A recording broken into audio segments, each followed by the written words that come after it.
Guys, এখন আমি আছি আমার মায়ের পার্লারে। এটা বেশি ঢং করে কথা বলছি। যাই হোক, এখন আছে এখানে ওনার ছেলের ট্রিট, মানে আইব্রো চলছে, তারপরে আমার হবে। আর এই যে আমার মা ঢং করছে, দেখো মুখ দেখাচ্ছে কিরকম। কি বলবো আর কি বলবো মা? আমি কালকে একটু স্পা করব। আমারও করে দিতে হবে। আই স্পা করব কাল বাড়িতে। তো গাইস, আমি একটু ঘুরে ভিডিও বানাচ্ছি, মজা পাচ্ছি। আর অনেক রিলস করেছি, সেগুলো তোমাদের সাথে শেয়ার করবো। আমার মাথা ঘুরছে।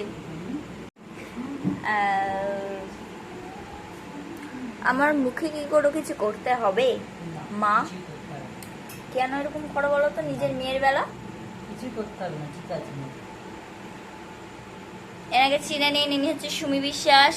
আমাকে যারা জিজ্ঞাসা করো মেসেঞ্জারে যে তোমার মা কে, তোমাদের পার্লার কোথায়, যারা জিজ্ঞাসা করো এনাকে দেখলেই চিনতে পেরে যাবেন আপনারা। তো ব্যাপারটা হচ্ছে, এখন আমি এসেছি আমার হেয়ার কাট করতে। এটা যদি আমার শ্বশুর মশাই জানতে পারে তাও আমি কাটবো। ये है मेरा बाल যা। আর কেউ কিন্তু খারাপ ভাবে নিও না, কারণ এটা আমি হিন্দিতে বললাম, তাই জন্য। আমার চুল ছাড়ানো নেই, কিন্তু চুল ইয়ে করবে না। এই যে এখন হচ্ছে আমার হেয়ার কাটিং হচ্ছে। বেশি ঢং করি না আমি।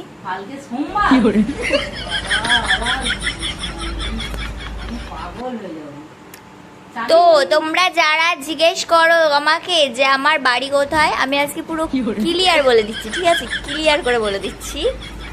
আমার বাড়ি, মানে এতদিন যেটা বাড়ি ছিল সেটা হচ্ছে আমার বাপের বাড়ি হচ্ছে রাজরহাট নিউ টাউন শিখরপুর, ঠিক আছে? আর আমি বিয়ে করিয়েছি মেদিনীপুর, ঠিক আছে? কেউ কিন্তু হাসবে না, এটা হচ্ছে ব্যাপার। যারা জিজ্ঞেস করো তাদেরকে আমি বলে দিলাম কথাটা। আরে দেখো আমার মা এখন কি করছে, দাঁড়িয়ে ফোন ঘাটছে। চুলটাকে খুলে দিয়ে চলে গেল, আর আমি গর্বে মরে যাচ্ছি। আমার চুলটা কত ছোট করে দিল আমার মা। নিজের মেয়ের চুল দেখলে আমার মা ছোট করে দিতে ইচ্ছা করে। কাঁদছে বলে আমার মা বলছে কি আমাকে বাইরে বেরিয়ে গিয়ে কাঁদতে বলছে।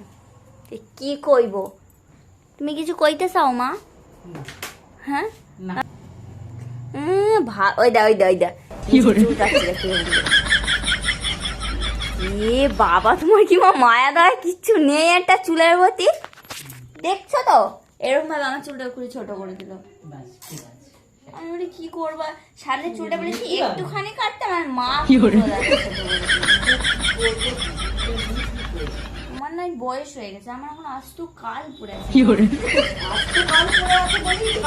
কেটে রাখো, তবেই চুল থাকবে মাথায়, নাহলে আস্ত কালে ওই টিকটিকির একটা লেজ ঝুলিয়ে রেখে দিতে হবে। দেখছো কি বলছে আমার মা?